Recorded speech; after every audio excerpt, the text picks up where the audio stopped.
자, 오늘 말씀 제목은 끝까지 성별하십시오라는 제목으로 하나님의 말씀 함께 나누도록 하겠습니다. 여러분, 우리말에 말 한마디로 천냥빚을 갚는다라는 속담이 있죠. 과연 정말 이렇게 말이 돈이 되는 것일까? 그러면 어떤 말이 과연 돈이 가장 많이 되는 것일까? 근데 얼마 전에 어느 일간지를 보니까 정말 돈이 되는 말은 어떤 말인가 조사를 했대요. 그랬더니 가장 돈 되는 말이 어떤 말인가? 들어보세요. 여러분, 돈 좋아하시니까 내가 어떤 말을 많이 하면 돈 많이 벌 수 있는가를 조사했더니 그 단어는 바로 I'm sorry, 미안합니다. 우리가 할 수 있는 말 중에 이 미안합니다라는 말이 가장 사람으로 하여금 돈이 되는 말이라는 거예요. 경제적으로 풍족한 사람과 그렇지 못한 사람을 대상으로 설문조사를 했더니 고액 영문자들이 저소득층보다 사과를 잘하는 것으로 나타났어요. 자신의 잘못에 대해 미안하다고 사과하는 비율이 고액 영문자는 무려 92%, 그리고 저소득은 52%였어요. 심지어는 자신에게 잘못이 없다고 생각할 때도 먼저 사과를 하는 경우가 고액 영문자는 22%인데 저소득층은 13%였다는 거예요. 또 독신자, 이혼자에 비해서 결혼한 사람들이 사과를 더 잘한대요. 네. 여러분, 자, 우리가 구속사의 복음을 이제 우리가 깨달아가면서 들어가면서 우리 삶의 원칙이 뭡니까? 어떤 사건 속에서도 누구 죄만 봐요? 내 죄만 보는 거예요.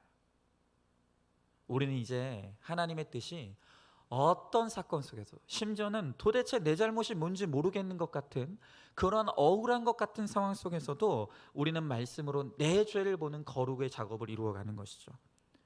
그런데 항상 성경적 원리에서 출발하는 것이 오늘 이 설문조사에서도 알 수 있듯이 이 세상에서도 성공의 비결이라는 거예요. 여러분, 하나님의 말씀과 이 세상이 동떨어져 있는 게 아니에요. 삶 따로 말씀 따로가 따로 있는 것이 아니라 항상 성경적인 원리대로 사는 것이 이 세상에서도 성공하는 비결이 된다는 것이에요. 자기 잘못을 잘 인정하는 사람, 자신의 실수에서 뭔가를 배우려고 하는 사람이 어떤 분야에서든 성공하는 거예요. 여러분, 돈이 많고 적음을 떠나는 거예요.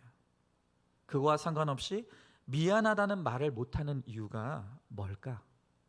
우리가 그 끝에 보면 거기에는 결국엔 열등감과 자격지심이 있는 거예요.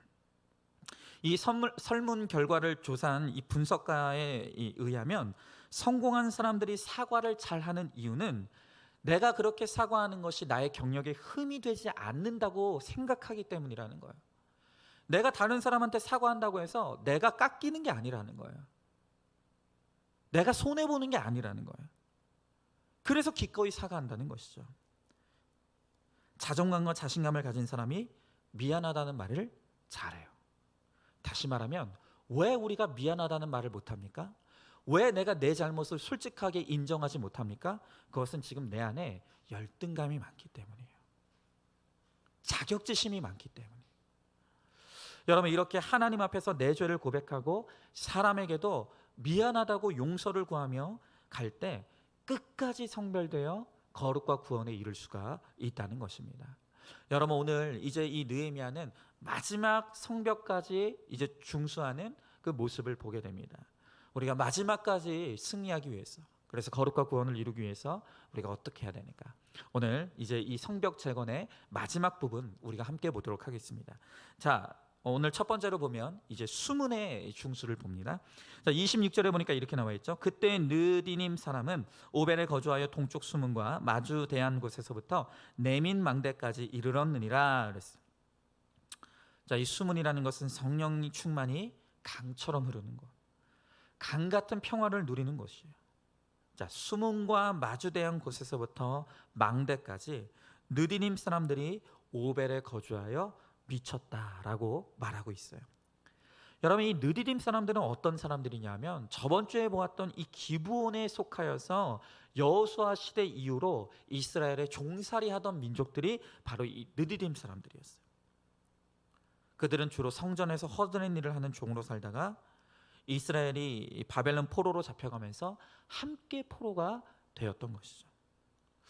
여러분, 사실 그런데 우리가 가만히 생각해 보면 이 느디딤 입장에서는 이스라엘이 바벨론의 포로가 되는 것이 그게 별로 나쁜 일이 아니었어요. 왜 그러겠어요? 그 일종의 신분 세탁이 되는 거예요. 종으로 부리던 이스라엘과 또 종으로 살던 기브온 이 느디딤 사람들이 함께 포로라는 신분으로 평균케 된 거예요. 다 같이 포로가 된 거예요. 내가 상전으로 섬기던 자나 내가 종으로 섬기던 자나 이 바벨론의 포로가 되면서 다 같이 포로라는 신분으로 낮아진 거예요. 그러니 포로기가 끝나고 예루살렘으로 귀환하고자 할 때 이들이 돌아오고 싶겠습니까? 돌아오기 싫겠습니까? 싫죠. 내가 다시 이스라엘로 돌아오면 다시 종의 신분으로 내려가야 되는데 돌아오고 싶겠냐는 거예요. 그런데 놀랍게도 이 느디딤 사람들은 1, 2, 3차 포로 귀환을 통해 모두 예루살렘으로 돌아왔어요. 왜 그랬을까요? 이들은 가나안 족속을 진멸하는 이스라엘의 정복 전쟁에서 전쟁 포로로라도 살아남게 되었어요. 그리고 그 상황 가운데서 하나님을 영접하게 되었고 그렇게 성별된 민족으로 살아가게 되었다는 거예요. 그렇게 나 같은 죄인 살리신 주 은혜를 생각하면 비록 내가 돌아오는 곳에서 종살이할 인생이지만 이 돌아오지 않을 수가 없는 거예요. 자손 대대로 종살이를 하더라도 하나님의 성전을 섬기는 것이 가장 큰 축복이라는 것을 이 느디딤 사람들은 깨달은 것이죠. 여러분, 이 느디딤의 뜻은 주다라는 뜻이에요. 이들은 성전 봉사에 바쳐진 사람들이에요. 비록 이 허드렛 일이지만 성전에 바쳐져서 섬기다 보니까 늘 은혜가 충만해요. 여러분, 성전을 가까이 하는 것이 성령 충만의 비결입니다. 아까 오늘 대표 기도해 주신 우리 집사님께서 요즘 코로나 사태가 길어지다 보니까 수요 예배도 나오기 싫었다 라는 말씀하셨어요. 찔리시는 분들이 좀 있을 거예요. 네. 뭐가 그렇게 바쁘세요? 뭐가 그렇게 정신없으십니까? 여러분, 요즘은요 지역교회에 연연하지 않는 분위기가 있어요. 그냥 어디 놀러 갔다가도 그냥 거기에 교회 있으면 거기서 예배드리고 노는 거예요. 그래서 소위 말하면 전원교회라는 게 생겼어요. 그러니까 그 교회, 그 지역에 관광 온 사람들을 대상으로 목회하는 전원교회들이 있는 것이죠. 여러분, 하지만 저는 우리가 교회에 가까운 곳에 있는 것이 참 중요하다고 생각해요. 예배당이 가까이 있어서 수시로 기도하고 모일 수 있는 환경이 은혜 받기에 가장 좋은 환경이라는 거예요. 여러분, 특별히 자녀를 위해서 맹모 삼천지교 있지 않습니까? 이 자식의 성공을 위해서 부모가 학교 가까운 거, 서당 가까운 거 이렇게 했다고 하는데, 여러분 정말로 이제 인생의 목적이 거룩과 구원이 된 우리들에게 있어서 가장 중요한, 집을 구할 때 가장 중요한 조건이 뭐겠습니까? 그것은 바로 교회와 가까운 곳이에요. 언제든지 내가 기도하고 싶을 때 교회로 갈 수 있고 언제든지 예배의 자리로 내가 갈 수 있는 바로 그 환경. 그래서 내 자녀들도 그 교회와 가까워서 늘 교회가 익숙할 수 있는, 교회가 나의 놀이터가 될 수 있는, 그래서 교회와의 추억을 많이 쌓을 수 있는 그런 환경으로 우리 아이들이 자랄 때 바로 성령 충만한 삶을 살아갈 수가 있다는 것이에요.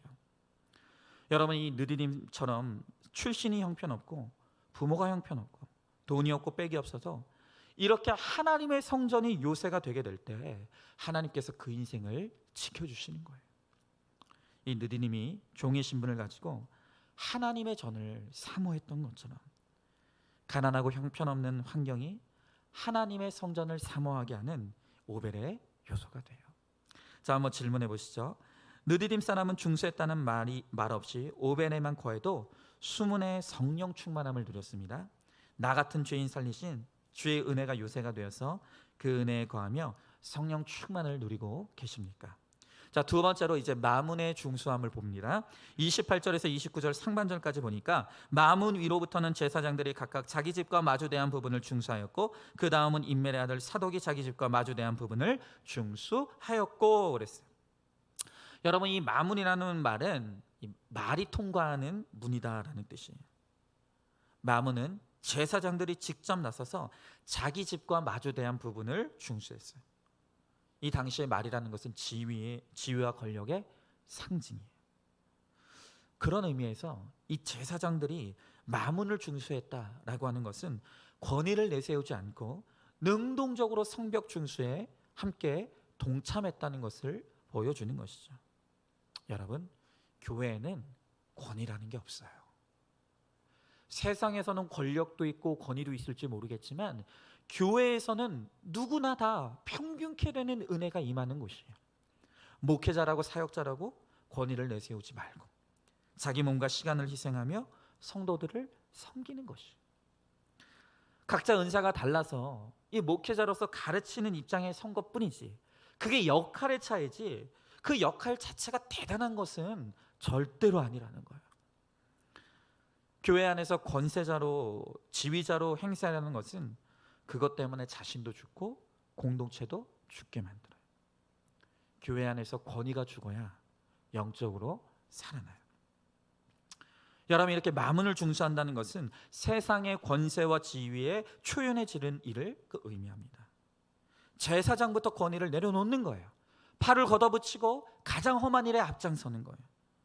교회 안에서 직분과 주의를 내세우는 일이 없도록 잘 다스려야 되는 것이죠. 여러분, 돈 많다고 세상에서 지위 높다고 교회 안에서도 그것 가지고 직분을 주면 그 공동체 망합니다. 주의 일은 세상 권세와 재물로 되는 것이 절대로 아니에요. 오늘 우리 성도님들 가운데 그런 분들이 있어요. 야, 다른 교회는 내 정도 나이 되면 그래도 교회 열심히 다니면 다 어느 정도 이제 직분 주는데 우리 교회는 직분을 안 준다고. 어떤 분은 그러더라고요. 내 나이 때 그래도 신앙생활 그래도 좀 한다고 하는 사람들 주변에 보면 다른 교회 성도들 보면 다 직분 가지고 있는데 나만 그 직분 가지고 있지 못하니까 내가 무슨 직분이라고 말할 수가 없다고. 여러분, 뭐가 잘못된 거죠? 여러분, 교회 좀 오래 출석하고 열심히 다니면 그냥 주어지는 게 직분입니까? 언제부터 직분이 그런 의미가 됐죠? 그렇지 않아요. 여러분, 중직이라는 것은 더 무거운 짐을 의미하는 거예요. 내가 더 삶으로 사람들에게 보여낼 믿음의 본이 있는 그런 준비가 된 사람이라는 것을 뜻하는 거예요. 언제부터 직분이 교회 열심히 다닌 사람, 교회 오래 다닌 사람, 나이 들면 자연적으로 주어지는 거 언제부터 직분이 그렇게 변질됐냐는 것입니다. 여러분, 직분 받는 걸 두려워하셔야죠. 우리야말로 지금 잘 가고 있다는 것을 여러분 잊지 말고 나의 직분을 자랑스럽게 여겼으면 좋겠어요. 여러분, 제가 이제 코로나 사태가 터진 이후부터 제가 매주마다 하고 있는 게 있어요. 그게 뭐냐면 이제 교회 이제 방역을 해야 되잖아요. 그래서 이거 어떻게 하나 했더니 정말 우리나라 좋은 나라예요. 우리 주민센터에서 매일마다 그 농약통, 짊어져 있는 그 농약통 있죠. 거기에다가 그 약을 채워줘가지고 빌려줘요. 제가 그걸 알고 매주마다 이제 주민센터에 가가지고 제가 농사일이라는 걸 해본 적이 없거든요. 근데 이번 일을 통해서 농약통을 메고요. 그 있잖아요. 펌프질하면서 확 뿌리는 거. 그걸 하고 있어요. 코로나가 되면서 하여튼 별별 거 다 하고 있습니다. 그런데 제가 이제 하나 헷갈리는 게 뭐냐면 제가 이렇게 농약통을 메고 매주마다 교회 구석구석을 이렇게 방역을 하는 이게 내가 겸손해서 하는 건지 아니면 할 사람이 없어서 어쩔 수 없이 하는 건지 약간 그게 좀 헷갈려요. 네. 내가 겸손해서 기쁜 마음으로 하는 건지 아니면 할 사람이 없어서 어쩔 수 없이 하는 건지. 여러분, 그러나 어쨌든 제가 바라는 것은 뭐냐 하면 나이 들어도 이 모습을 잃지 않기를 제가 바라는 거예요. 목사랍시고 뒷짐지고 고상한 것만 하려고 하는 바로 그것이 교회를 병들게 하는 것이라는 것을 저는 알고 있어요. 여러분, 우리 모두가 영적 제사장으로서 지휘 앞에 주눅들 필요가 없어요. 지위가 있다고 내세우면 안 됩니다. 학벌이 있든 없든 부자든 가난한 자든 사람을 살리는 영적 직분이 가장 중요한 거예요. 나를 통해서 한 사람의 영혼 구원이 이루어지는 것만이 영원한 것이고 진실한 것이에요.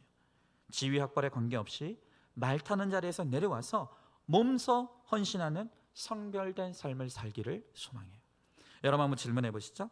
사역자, 직분자라고 권위만 내세우는 것이 아니라 몸으로 헌신하는 본을 보이고 있습니까? 사역을 하면서 말탄 사람들, 재력과 권세를 가진 사람들에 대해 초연하고 영적인 권세를 잘 사용하고 있습니까? 사회적 지위와 돈 때문에 직분을 주었다가 교회도 사역자도 망할 수가 있습니다. 자, 세 번째로 이제 동문입니다. 오늘 말씀해 보니까 그 다음은 동문지기 스가냐의 아들 스마야가 중수하였다 그랬어요. 여러분, 이 동쪽이라는 것은 성경에서 하나님의 영광이 들어오는 상징적인 이 통로예요. 이 동문지기 스가야는 여호와께서 거하신다라는 뜻이고, 그 아들 스마야는 여호와께서 들으셨다라는 뜻이에요. 여러분, 이렇게 하나님의 영광이 임하는 곳은 하나님이 거하시며 내 기도를 하나님께서 들으시는 곳이에요.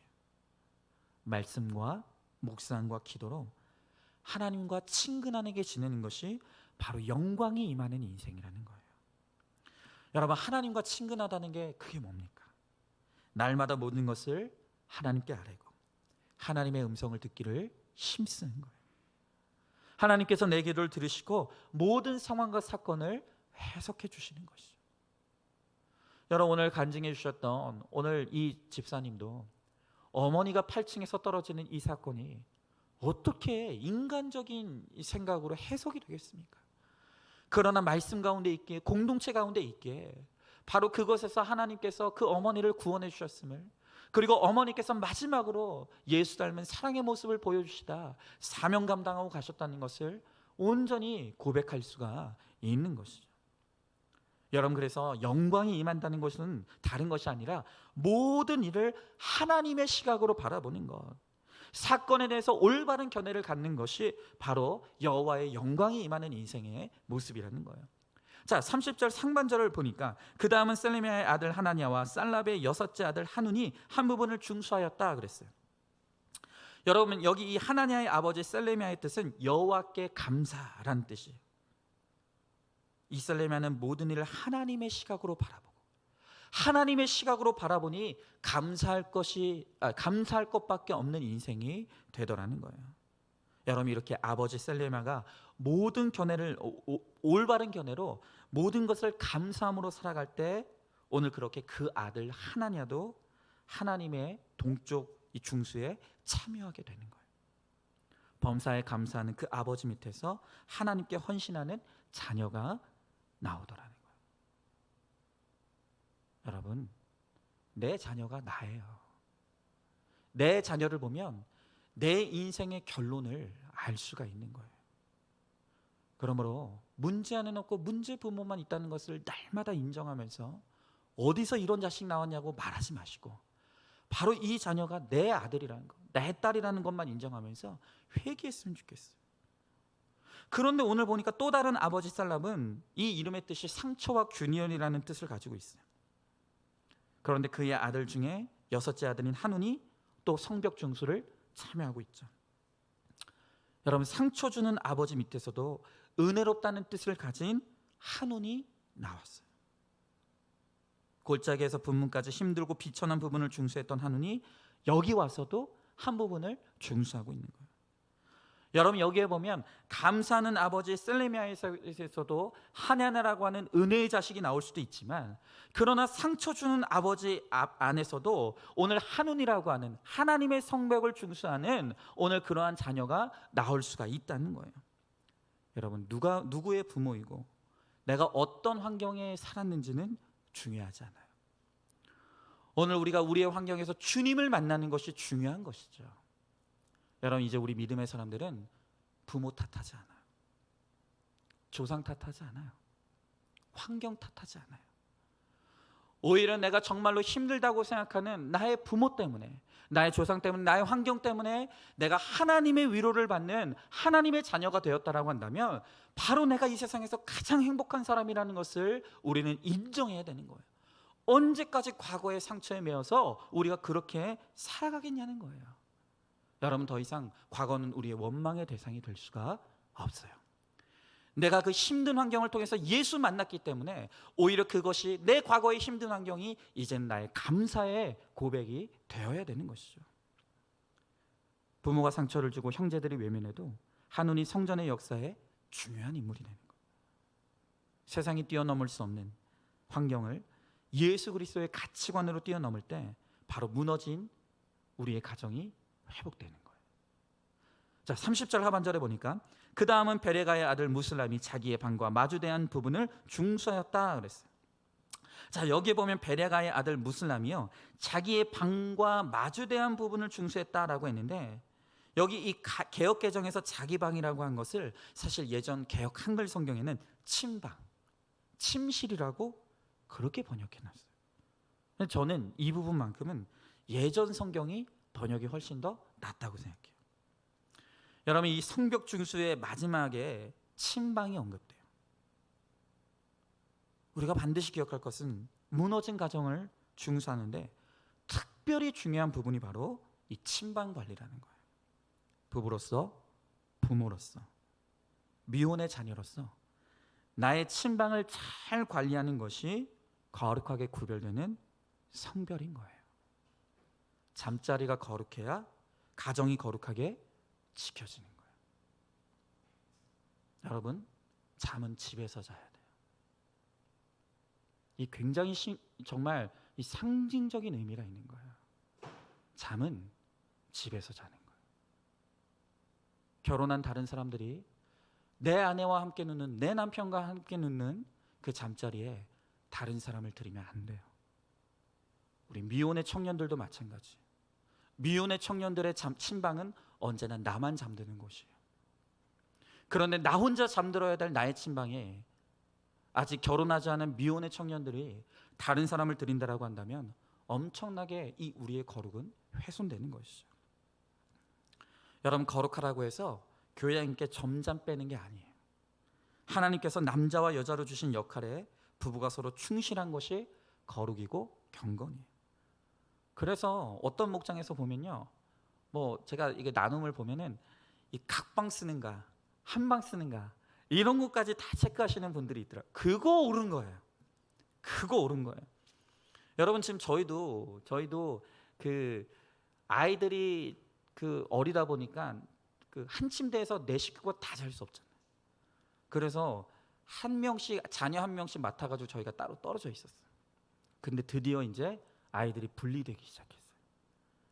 그래서 지금 저희가 힘쓰는 것이 뭐냐면 이제 아이들을 따로 방에서 잠재우고 이제 부부가 함께 잠자는 이 침방의 회복을 저희가 지금 굉장히 힘쓰고 있어요. 여러분, 이것이 아무것도 아닌 것 같지만 매우 중요한 거예요.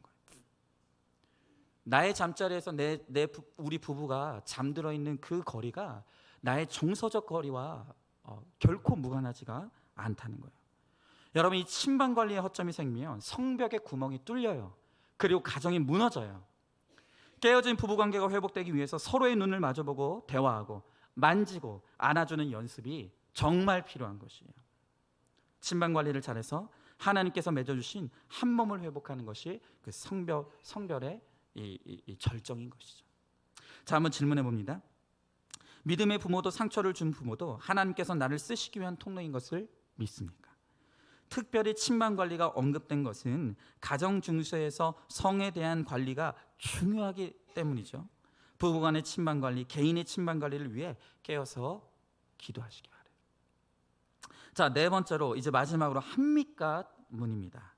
자, 31절부터 32절의 말씀을 보니까 그 다음은 금장색 말기야가 한밑갓 문과 마주대한 부분을 중수하여 느디림 사람과 상인들의 집에서부터 성모퉁이 성루에 이르렀고 성모퉁이 성루에서 양문까지는 금장색과 상인들이 중수하였느니라 그랬어요. 여러분, 이 한밑갓 문은 거멸의 문이라는 뜻인데요, 군사 소집과 관련된 문이에요. 여러분, 군대는 공동체. 이 아브라함이 하나님께 부름받을 때는 개인으로 부름받았지만 그러나 약속의 땅인 가나안에 들어갈 때는 엄청나게 큰 공동체를 이루었다는 거예요. 여러분, 이렇게 개인의 구원은 공동체의 구원, 사회의 구원으로 반드시 이루어져야 되는 거예요. 그래서 한밑갓 문부터는 성경을 보면 개인의 이름이 없어져요. 느디린 사람들과 상고들, 금장색이라고 공동체를 소개하는 것을 보는 것이죠. 여러분, 나는 없어지고 공동체가 드러나는 것이, 그것이 바로 신앙의 성숙입니다. 여러분, 사람은 누구나 나 자신이 드러나고 인정받기를 원해요. 나 개인으로 인정받고 싶기 때문에 그 인생이 힘든 거예요. 그러나 나 같은 죄인을 살리신 주 은혜를 경험하고 나면 내가 뭐를 했다고 하는 생색은 없어져요. 내가 기도했다, 내가 봉사했다고 하지 않고 우리가 기도했다, 우리 교회가 헌신했다, 이렇게 우리가 남게 되는 것이에요. 여러분, 이것이 성별의 마지막 단계예요. 여러분, 이 큐티도 마찬가지예요. 물론 큐티는 개인의 묵상으로부터 시작해요. 그러나 절대로 큐티는 혼자만의 작업이 되어서는 안 돼요. 큐티 생활을 혼자 하는 것보다 그것을 공동체에 가지고 와서 함께 나눌 때 그것이 더 큰 능력이 된다는 것이에요. 여러분, 저는 이번 주에 너무 감사했어요.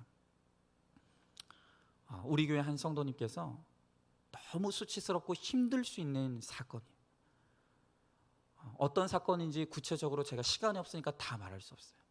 알고 싶으시면 새벽 큐티 설교를 들으세요. 네. 거기에 보면 자세하게 설명해 놨으니까 자녀에게 배반당하는 사건이 있었어요.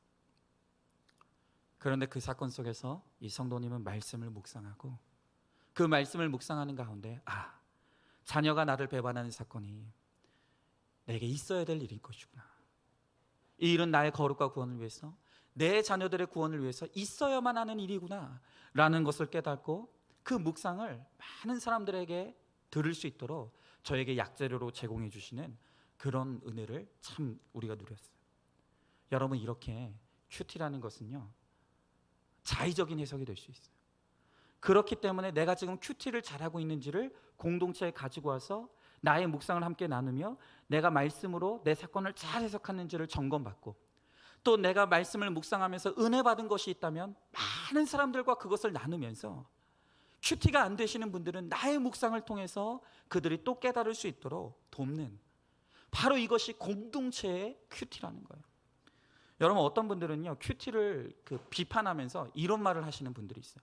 그거 다 그냥 짜맞추는 거 아니야? 그거 마음대로 내가 생각하고 싶은 대로 해석하는 거 아니야? 그런 사람들은요, 큐티를 모르는 거예요.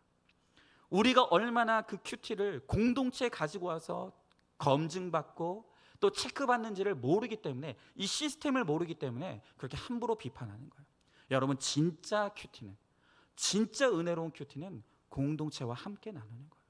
공동체에서 점검받는 거예요.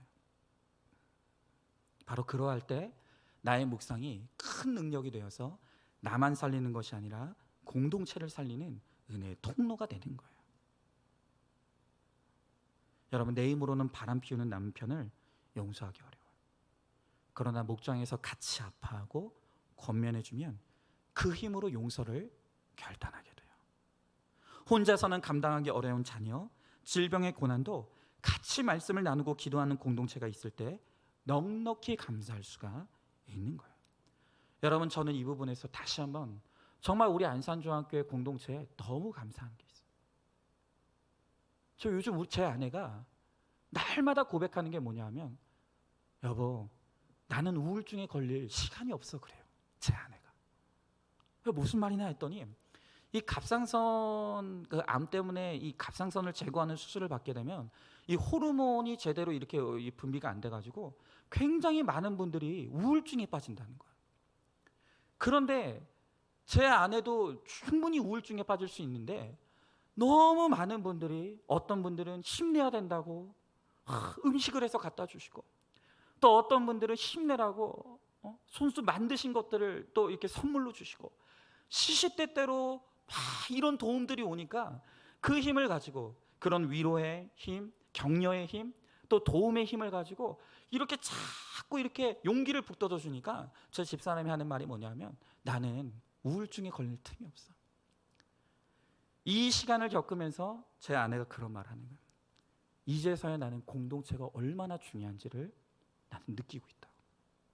나는 공동체 때문에 우울증에 안 빠지고 내가 잘 가고 있다. 근데 그렇게 얘기를 듣고 있으니까 그런 생각이, 그럼 나는 뭐지? 나도 열심히 하고 있는데. 어쨌든 제가 열심히 하고 있다는 얘기는 안 해요. 저도 굉장히 지금 수고하고 있는데, 근데 제가 보면은 정말로 우리 교회 성도님들이요, 시시때때로 전화해 주셔서 격려해 주시고, 이럴 땐 이렇게 해야 된다, 또 어떤 분들은 본인이 만든 것을 가지고 음식을 만들든지 뭐를 만들든지 이렇게 해가지고 잘 먹어야 된다고, 아플수록 잘 먹어야 된다고, 힘내라고 끊임없이 그냥 두질 않아 주시니까 제 아내가 얼마나 지금 든든하게 서 계신지 몰라요. 여러분, 이렇게 이제 나 하나의 인생에서 공동체와 함께 가는 인생이 될 때 군대가 되어서 승리할 수가 있는 것이에요. 여러분, 이제 마지막으로 이제 공동체 고백 한 성도님의 나눔을 함께 들어보도록 하겠습니다. 저는 1남 3녀의 막내로 태어나 귀여움을 독차지하면서 자랐습니다. 성가대에서 찬양하는 것이 좋아 중학교 때부터 교회에 다녔지만 무늬만 크리스찬이었습니다. 예수님과의 인격적인 만남이 없었기에 믿음의 요새에 거하지 못하고 말 타고 다니는 세상 지위와 권세만 구했습니다. 자수성가로 성공하겠다는 생각에 대기업 셀러리맨의 길을 접고 사업을 시작했습니다. 그러나 사업은 뜻대로 안 돼 마침내 신용불량자 직전까지 몰리고 말았습니다. 그때라도 돈과 지위를 내려놓고 하나님의 영광을 구하는 돈문중수를 잘했어야 하는데 하나님의 통치보다는 사단의 통치를 받으며 점을 보러 다녔습니다. 그리고 연속되는 투자의 실패 속에서 아내를 배반하고 바람을 2번이나 피웠습니다. 아내는 그런 저를 믿음으로 받아들이며 돌아오라고 했습니다. 그런데도 아내에게 너 때문에 내 인생을 망쳤다 하며 온갖 조롱과 핍박을 퍼부었습니다. 이미 말씀으로 살아나고 있던 아내는 저의 강팍함에도 그저 돌아오기만 하면 된다고, 아무것도 바라지 않으니 당신만 있으면 된다고 했습니다. 그리고 아내는 4번만 교회에 와서 예배를 드리면 원하는 대로 해주겠다고, 이혼하고 싶다면 이혼도 해주겠노라고. 그런 아내의 한결같은 모습에 그래 딱 4번만 가자고 마음 먹고 마지못해 교회 갔습니다. 그런데 로마서 설교 말씀을 들으며 인간이 100% 죄인이고 내 힘으로 할 수 있는 것은 아무것도 없다는 것을 깨닫게 되었습니다. 그러면서 4번만 오기로 했던 예배가 그 다음 주에도 이어졌습니다. 아내의 수고로 저에게도 말씀이 들리기 시작했습니다. 1:1 양육, 부부 목장 모임을 통해 내 죄를 고백하고 수치를 드러냈을 때 죄의 근원이 끊어지는 경험을 했습니다.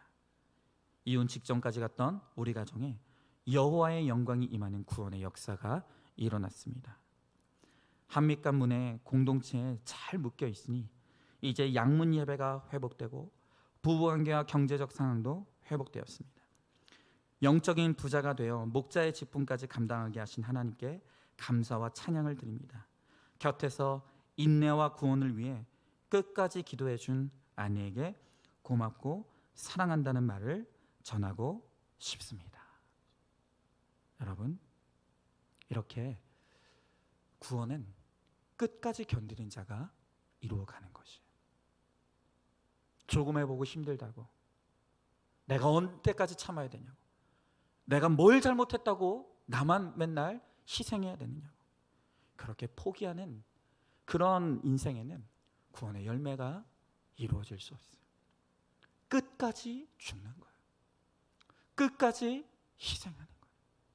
끝까지 주님이 걸어가신 그 십자가의 길을 걸어감으로 내가 성별되어 나의 거룩과 구원을 이루어갈 때 나를 통해서 내 가정의 성벽이 중수되는 놀라운 역사가 일어나게 될 줄로 믿습니다.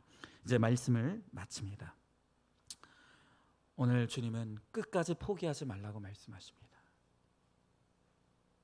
많은 방해들이 있고 어려움들이 있고 때로는 억울한 일이 있고 답답한 일이 있지만, 그러나 구원을 이루어가는 우리의 길에는 포기란 있을 수가 없는 거예요. 끝까지 나의 권위를 내려놓고 오늘 내가 할 수 있는 모든 힘을 빼고 오늘 그렇게 오직 구원만을 위해서 우리의 몸을 십자가 위로 올려드릴 때 하나님께서 나를 통해서 하나님의 놀라운 구원의 역사들을 반드시 이루어갈 줄로 믿습니다. 내 힘으로 할 수 없어요. 내 노력으로 되는 것이 아닙니다.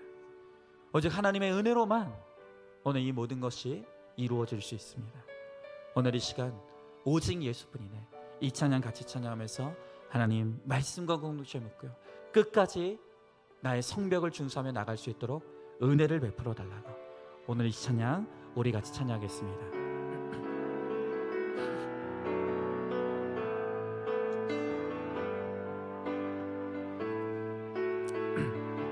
우리 같이 찬양합니다.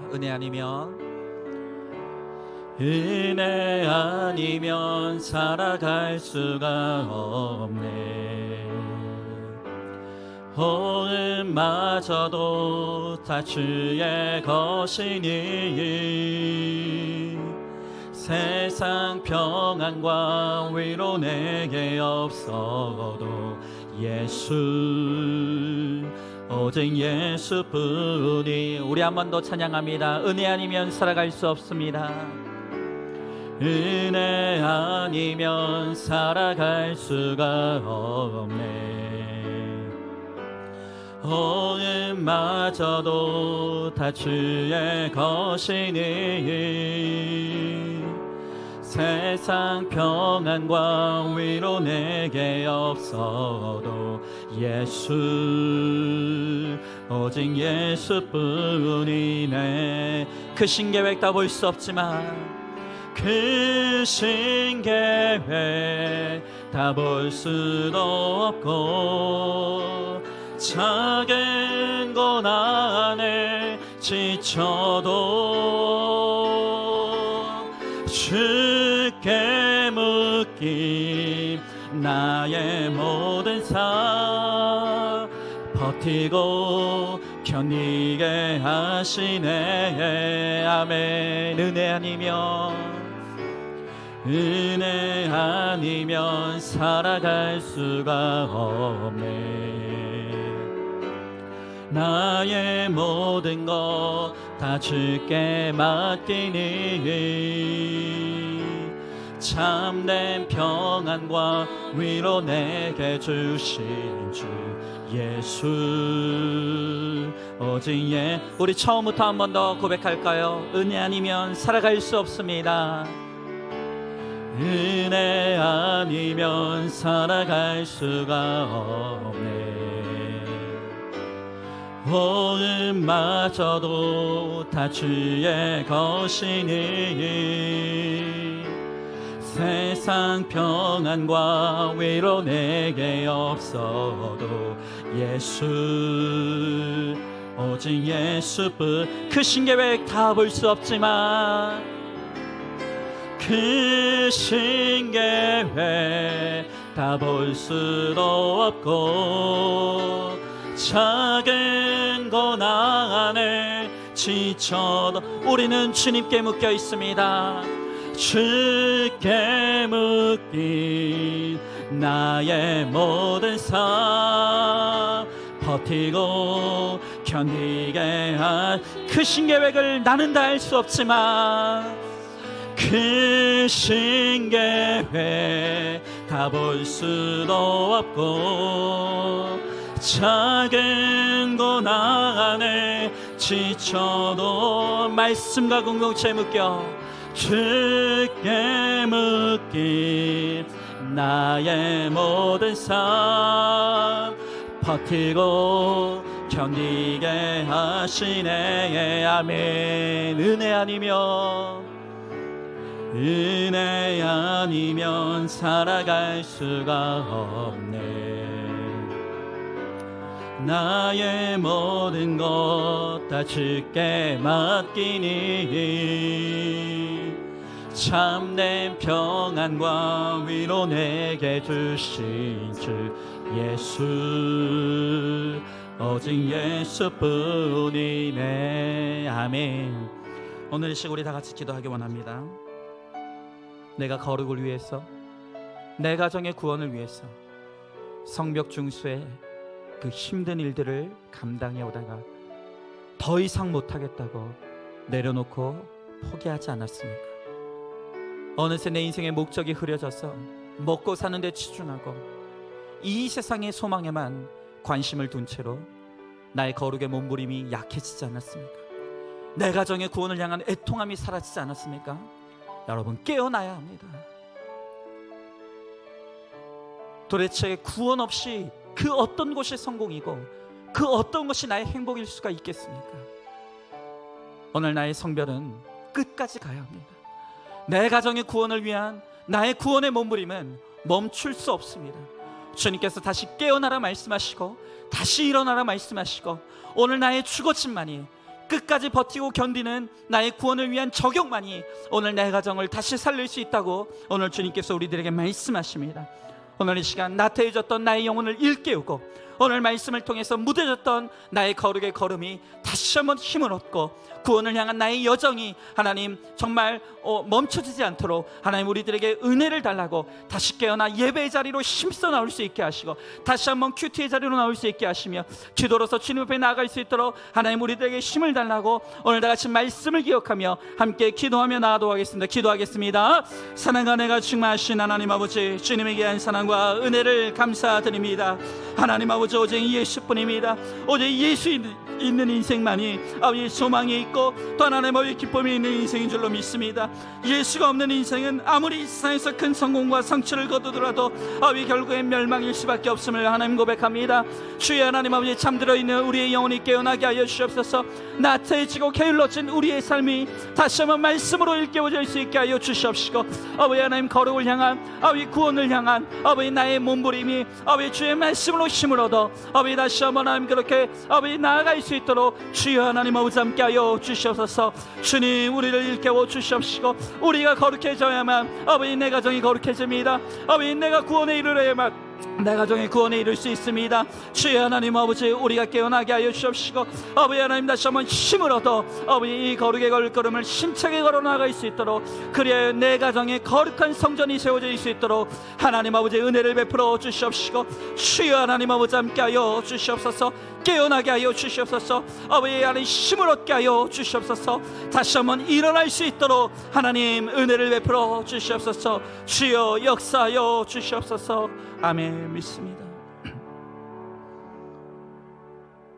하나님, 오늘 이 느헤미야가 수많은 공격과 오해와 또한 나를 힘들게 하는 방해가 있지만 그러나 주의 말씀에 깨어 주님이 주신 은혜의 힘으로 끝까지 성별하여 성벽을 준수하는 것을 바라봅니다.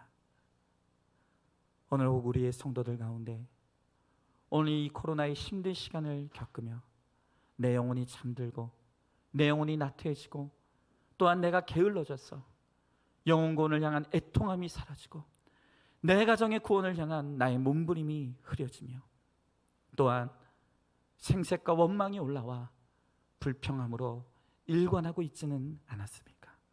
주님, 오늘 이 말씀을 통하여 우리를 다시 한번 일깨워 주시고 지금 내가 이렇게 주저앉아 있을 때가 아닌 것을, 내가 이렇게 나태해져 있을 때가 아닌 것을 알게 하여 주시고 이제 다시 한번 일어나 나의 구원을 향한 애통함이 회복되어지고 또한 구원을 위한 나의 가정의 구원을 위한 하나님 몸부림이 다시 한번 시작되어 하나님 내가 끝까지 성별되고 내가 끝까지 버티고 견디어 나를 통해서 내 가정의 거룩한 성전이 회복될 수 있도록 주님 은혜를 베풀어 주시옵소서. 하나님 이 힘든 시간들 가운데서 정말로 우리가 하나님의 은혜가 아니면 살아갈 수 없다는 것을 이 시간 주님 앞에 간절히 고백합니다.